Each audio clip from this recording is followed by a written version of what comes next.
one question that they all ask themselves at some point or other. And that is, why am I still single? Mhm. And most singles have an answer. Most of the time, it's probably not that as the reason.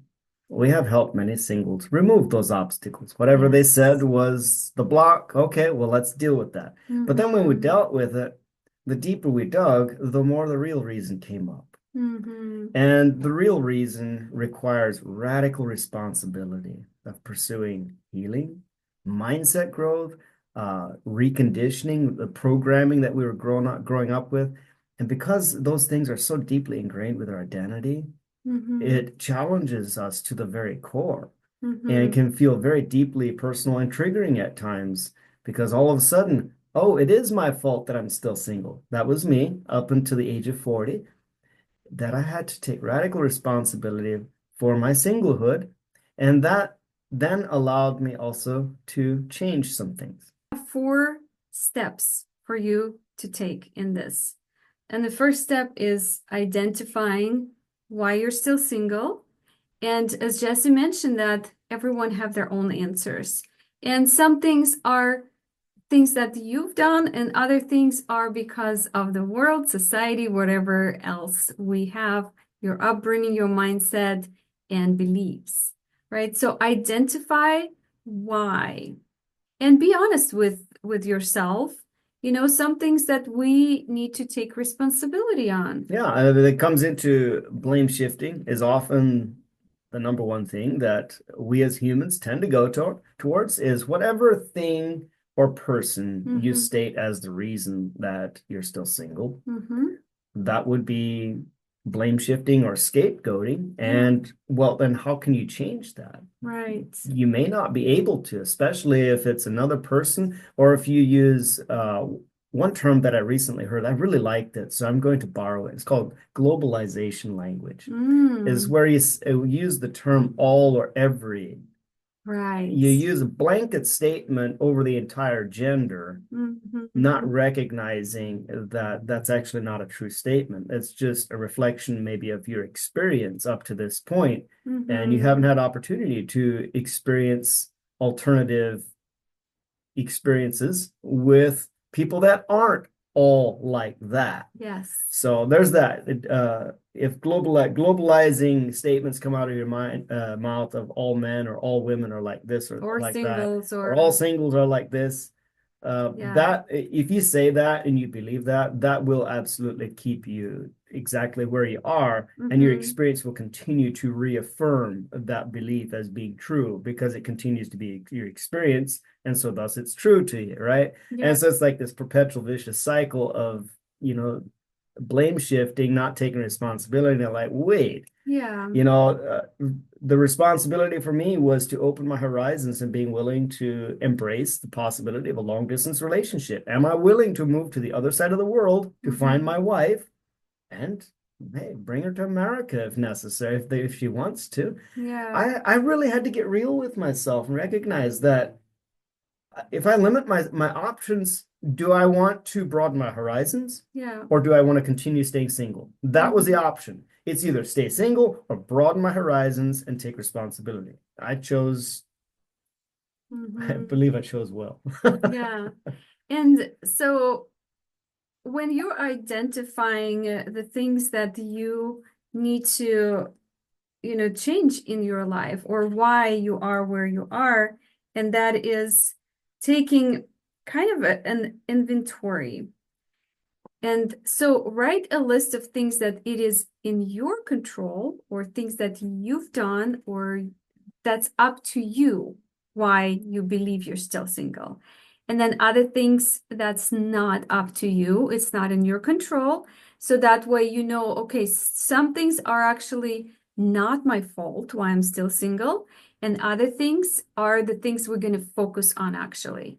So I know you also mentioned that most of the people when the first thing that came out of their mouth is because of the experiences or traumas that they had in the past, right? So that's the reason why we're going to go into the things that we actually can change. Yeah, the two categories that we hear in the responses is it's either a trauma response or a conditioning response. Yeah. And, even if it's just pure laziness, Right. well, laziness is conditioning as well. Yeah. And That's all programming and conditioning yeah. and requires responsibility to level that up and Right. create a why that's bigger than just getting married for me, myself, and I, Yeah. but seeing marriage as a perspective of a commandment of God in accordance to his original heart Right. in Genesis, be fruitful, multiply, and replenish the earth, simply like that, and not scapegoating to Paul the apostle as defending singlehood. That's the Mhm. only place in the whole entire Bible where singlehood could even remotely be extrapolated as being promoted. And even that is very questionable once you read the Hebrew and you read it from the sorry, read it from the Greek from a Hebrew culture perspective, you recognize that he was actually speaking to men to be single and faithful unto their wives. And he was making a point that was deeper than just singlehood. Yeah. And Jewish Hebrew culture never, ever promoted singlehood as being a good thing.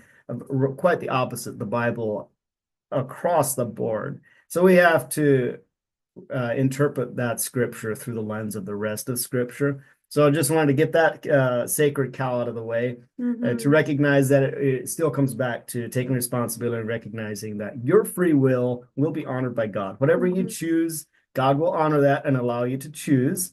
And so, hence, is it God's will for you to be married? Yes. Especially if you want to be married and you have a sex drive. That's evidence of God's will for you to be married. He gave you a sex drive. It's to move you towards to reproduce Yeah. and to leave a legacy. So the second step is to take responsibility. So from the things that you wrote down, the things that are in your control, you can take responsibility on that. Honesty and humility is the number one thing. Yeah. It's okay to embrace the process and recognize, okay, this is where I'm at, but I don't need to beat myself up for it. I don't need to condemn myself. You're not condemned. You're not less than. You're not Yes. lacking. Yes. No, it's not about right or wrong or I'm a screw up or a failure. It's not about that. It's just simply, okay, all right. I identify and recognize something. Okay, what is the small step that I can do to change that and start reaching higher? It's about reaching higher, going further, digging deeper, and embracing that process of growth that moves you forward. Because if you knew everything you need to know and apply, in the world of relationships, if marriage is something you desire, if you knew everything there is to know about that thing and everything you need to do, guess what? You would be married, right? It's the unknowns. The things you don't know are the things that also then you can't move forward into that which you aren't aware of. You have no awareness of the capacity or the possibility for. And so that's where asking yourself questions and answering very honestly will help you dig into those things. Yeah. And also when you find things that are holding you back, you can take responsibility in actually in the healing process as well.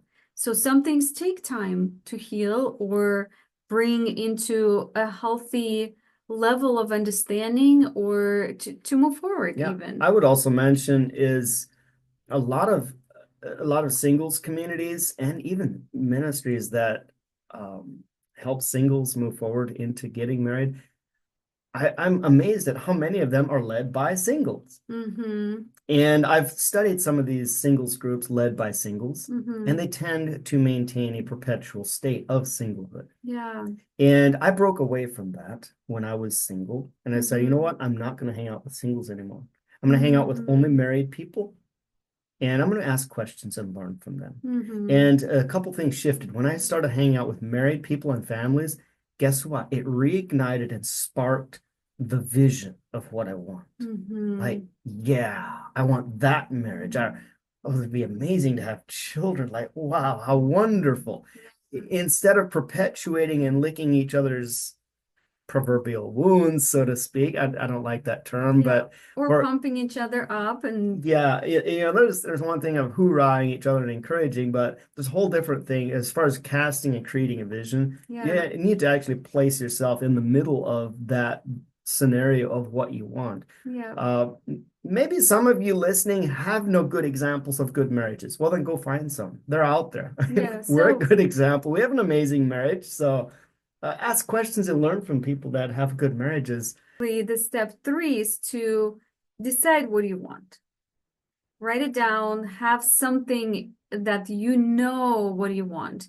And sometimes, like Jesse said, you have to get into the connection with other couples that provide that even for you, or you've seen it in the movies or somewhere place. So decide what you want. And then the next step Jesse starts talking about is and learn from those that have it. Learn from those that have achieved what you want to achieve. And if you Mm-hmm. don't know of anybody, then go find them. Mm-hmm. They are out there. I promise Yes. you and I guarantee you. It's just a matter of you putting yourself in the right scenario, Mm-hmm.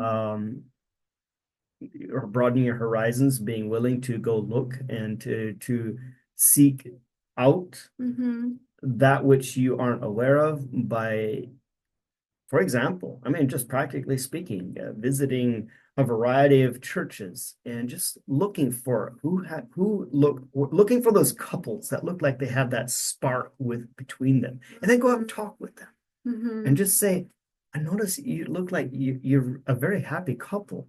What is your what are your tips and secrets? Like, how did you find each other, and Mm-hmm. what did you do? And was it long distance, or was it like, how did you Mm-hmm. meet? Yeah. Ask, how did you meet stories from random people you see that they have that Mm-hmm. spark, and just go out in public and look for people.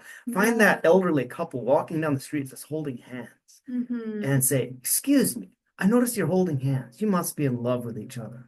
Would you mind sharing with how you meet, and what wisdom would you have for me as a single person?